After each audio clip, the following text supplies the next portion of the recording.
दोस्तों, शिवसेना नेता संजय राउत जेल के अंदर बंद हैं और जेल में उनके हालात बेहद ही खराब होते जा रहे हैं। तरह तरह की कोशिशें संजय राउत कर चुके हैं, लेकिन उनके लिए कंडीशन कहीं से भी राहत वाली आ नहीं रही। अब तो कोर्ट ने भी प्राइमा फेसी यानी कि प्राइमरी तौर पर मान लिया है कि हाँ, राउत ने गलत काम किया है, पैसे में हिस्सेदारी भी ली है, जिसके बाद तो जमानत के लिए भी लाले पड़ने वाले हैं।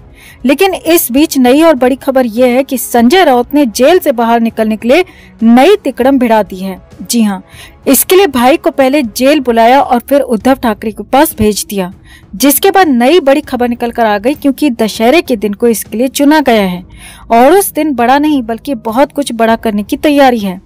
तो बताते हैं आपको क्या है पूरा मामला और माजरा। आप भी वीडियो को लाइक और शेयर कर अपना प्यार और सपोर्ट दिखाएं और कमेंट में इसे लेकर अपनी बात अपनी राय जरूर रखें। चैनल के साथ जुड़कर चैनल को सब्सक्राइब कर हमारी आवाज बने। तो संजय राउत महाराष्ट्र में कद्दावर नेता माने जाते रहे हैं, लेकिन अब उनका कद अच्छे कामों की वजह से नहीं बल्कि उल्टे कामों, गलत कामों की वजह से बड़ा हो रहा है। और हालात ये हैं कि 1000 करोड़ के जिस पात्रा चौल घोटाले को राउत ने राजनीति से प्रेरित करार दिया था, वही पात्रा चौल घोटाला राउत के लिए जी का जंजाल बन गया है, क्योंकि खुद कोर्ट तक ने मान लिया है कि हाँ, गलत तो हुआ है, राउत ने गलत भी किया है और ये प्राइमा फेसी कोर्ट ने माना है, ट्रायल चलाने की मंजूरी दी है।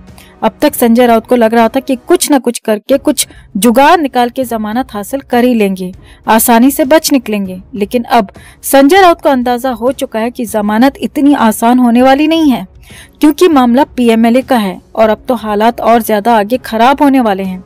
और इसीलिए तो जेल से बाहर निकलने के लिए संजय राउत की छटपटाहट बढ़ गई है और इसीलिए इस बार नया प्लान, नई तिकड़म भिड़ा दी है।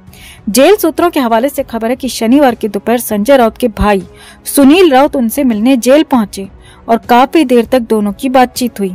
अब आर्थर रोड जेल मैनुअल के मुताबिक वैसे तो कैदी से मिलने के लिए सिर्फ 15 मिनट का ही वक्त मिलता है, लेकिन सूत्रों के मुताबिक दोनों भाइयों की यानी कि राउत ब्रदर्स की मुलाकात काफी देर तक की थी, जो कि 15 मिनट से ज्यादा थी, जिसमें कई तरह की बातें हुई। अब सूत्रों के हवाले से खबर यह है कि यहीं पर संजय राउत ने सुनील राउत को इशारा दिया कि उद्धव साहब के घर जाओ, बात करो, और वहां पर कुछ नया प्लान किया गया। अब सूत्रों के मुताबिक इसके बाद संजय राउत का इशारा पाकर सुनील राउत तुरंत ही उद्धव ठाकरे के घर भी गए। जी हाँ, मातोश्री में उनकी मुलाकात हुई, बात हुई, ऐसी खबरें आ रही हैं। और बड़ी खबर सूत्रों के हवाले से यह आ रही है कि संजय राउत खुद को जेल से निकालने की जुगत में हैं और इसके लिए उद्धव ठाकरे के नाम का, उद्धव ठाकरे का इस्तेमाल करना चाहते हैं। हालांकि कुछ लोगों का यहाँ तक कहना है, चर्चा यहाँ तक है कि संजय राउत उद्धव ठाकरे को मजबूर कर रहे हैं कि वो कुछ ऐसा करें, यानी कि संजय राउत को जिससे जमानत मिल जाए, संजय राउत जेल से बाहर आ जाएं। आगे देखिए। अब हालांकि बीच में खबरें आई थीं कि संजय राउत को लेकर बीजेपी के साथ शिवसेना की कुछ डील हुई है। हालांकि इसमें कुछ कंफर्म नहीं था, लेकिन हाँ, ऐसी खबरें आई थीं। और सुनील राउत ने उस दौरान दिल्ली का दौरा भी किया था, लेकिन कुछ बात बनी नहीं, जमी नहीं। लेकिन अब दशहरा नजदीक है तो दशहरे के दिन को चुन लिया गया है। जी हाँ, शिवसेना के लिए दशहरा बहुत ज्यादा मायने रखता है। बाला साहेब के दौर से ये खास रहा है, शिवसेना के लिए खास रहा है और हर साल दशहरे पर शिवसेना की बड़ी नहीं बल्कि बहुत बड़ी मेगा रैली होती है और उस दिन कई सारे ऐलान होते हैं। साल भर के लिए शिवसेना अपना प्लान भी सामने रखती है और उसके लिए मुंबई में शिवाजी पार्क में बड़ी संख्या में लोग, शिव सैनिक भी पहुंचते हैं। हालांकि इस बार के लिए शिवसेना में खासी लड़ाई भी है, क्योंकि उद्धव ठाकरे के साथ साथ एकनाथ शिंदे दोनों ही गुटों ने इस बार इस मैदान के लिए दावा ठोका है। लिहाजा फिलहाल ये कंफर्म नहीं है कि शिवाजी पार्क में किसकी रैली होगी, लेकिन हाँ, बीएमसी शिवसेना के पास है तो माना जा रहा है कि उद्धव ठाकरे की ही रैली यहाँ पर हो सकती है, यानी कि उद्धव ठाकरे ही उस रैली को संबोधित कर सकते हैं। अब सूत्रों के हवाले से खबर है कि संजय राउत ने इसी दशहरे के दिन के लिए बड़ा कुछ प्लान किया है और राउत चाहते हैं कि इस बड़े दिन पर बड़ा ऐलान शिवसेना प्रमुख उद्धव ठाकरे करें, जिसका बड़ा संदेश दूर तक यानी कि दिल्ली तक भी जाए। संजय राउत का नाम लेकर बड़ा ऐलान हो ताकि वो जल्द से जल्द बाहर आ सके। हालांकि ये ऐलान क्या होगा, इसके लिए क्या प्लान होगा, इसका नया अभी सामने कुछ आया नहीं है। लेकिन हाँ, ये जरूर पता चल गया है, इतनी जरूर चर्चा है कि इस बार ऐलान संजय राउत को लेकर उद्धव ठाकरे कर सकते हैं। खबर और चर्चा ये भी है कि इसके लिए राउत की तरफ से ही उद्धव ठाकरे पर जबरदस्त प्रेशर था। अब ये डील या कहें कि ये मामला क्या हो सकता है, इसके लिए कयास जरूर लगाए जा रहे हैं। हो सकता है कि बीजेपी के साथ कोई ऐसी बात हो जाए या कहें कि अंदर खाने कोई ऐसी डील हो जाए कि संजय राउत के लिए रास्ता साफ हो जाए और फिर भरे मन से दशहरे के दिन उद्धव ठाकरे उसका ऐलान भी कर सकते हैं। या फिर उद्धव ठाकरे कुछ ऐसी बात बोलते हैं, कुछ ऐसा निकाल लाएं जिससे बीजेपी के कुछ बड़े नेता भी मुश्किल में आ जाएं, जिससे कि बराबरी पर मामला हो जाए, बराबरी की डील पर संजय राउत को कुछ राहत मिल जाए। हालांकि अभी कुछ साफ नहीं है, लेकिन हाँ, मुंबई और आसपास इस बात को लेकर जबरदस्त बज़ है कि इस बार दशहरा रैली में कुछ बड़ा हो सकता है। तो आपका क्या मानना है दोस्तों? क्या उद्धव ठाकरे के लिए संजय राउत अब मजबूरी बन गए हैं या फिर जरूरी है अभी भी? क्या संजय राउत के लिए उद्धव ठाकरे बड़ा ऐलान करेंगे, बड़ी डील करेंगे? कमेंट में इसे लेकर आप भी अपनी बात, अपनी राय जरूर रखें और वीडियो को लाइक और शेयर कर अपना प्यार और सपोर्ट भी जरूर दिखाएं। तो शिवसेना सांसद संजय राउत ने किस तरह पात्राचौल घोटाले से आए मोटे पैसे को अपने परिवार के नाम से फर्जी कंपनियों में बदल दिया, इस पर पहले भी कई खुलासे हो चुके हैं, मगर अब जो लेटेस्ट खुलासा हुआ है उसके मुताबिक संजय राउत ने न सिर्फ फर्जी कंपनियों की शुरुआत की, बल्कि इसी घोटाले से आए करोड़ों रुपयों को फिल्म बनाने में भी इस्तेमाल किया। इस केस में ईडी की मुख्य गवाह स्वप्ना पाटकर ने धमाकेदार खुलासा कर हर किसी को चौंका दिया।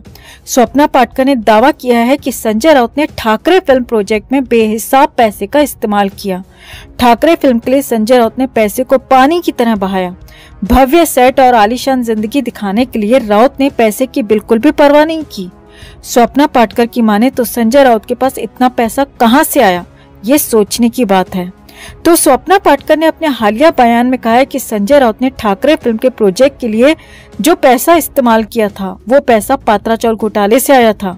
उसी पैसे को राउत ने फिल्म बनाने में लगाया। स्वप्ना पाटकर की माने तो संजय राउत ने पूरी प्लानिंग के तहत इस पैसे का इस्तेमाल किया।